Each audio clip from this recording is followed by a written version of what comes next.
और अगली बड़ी खबर वजीर आजम नरेंद्र मोदी से जुड़ी हुई। CII के प्रोग्राम में शामिल होंगे पीएम मोदी। जर्नी टुवर्ड्स विकसित भारत ये प्रोग्राम को खिताब भी करेंगे। तो दिल्ली के विज्ञान भवन में ये प्रोग्राम मुनक्किद किया जाएगा। मुल्क और बैरून मुल्क के कई सरमायाकार भी जुड़ेंगे।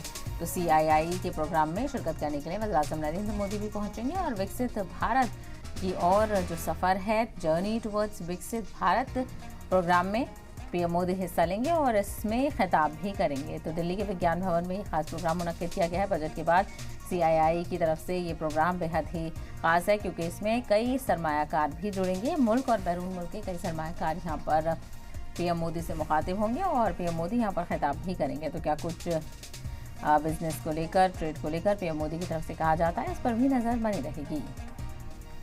तो CII की तरफ से विज्ञान भवन में प्रोग्राम मुनक्किद किया गया है जिसमें पीएम मोदी भी शामिल होंगे और जर्नी टुवर्ड्स विकसित भारत जी प्रोग्राम ये यहाँ पर मुनक्किद किया गया है जिसमें पीएम मोदी खिताब भी करेंगे। क्या कुछ वो कहते हैं इस पर नज़र रहेगी। तो मुल्क और बैरून मुल्क के कई सरमायाकार इस प्रोग्राम में शामिल होने के लिए पहुँचेंगे जहाँ पर पीएम मोदी के खिताब को वो सुनेंगे और देखना बेहद अहम होगा कि इस प्रोग्राम के बाद सरमायाकारों के लिए क्या कुछ निकल कर सामने आता है।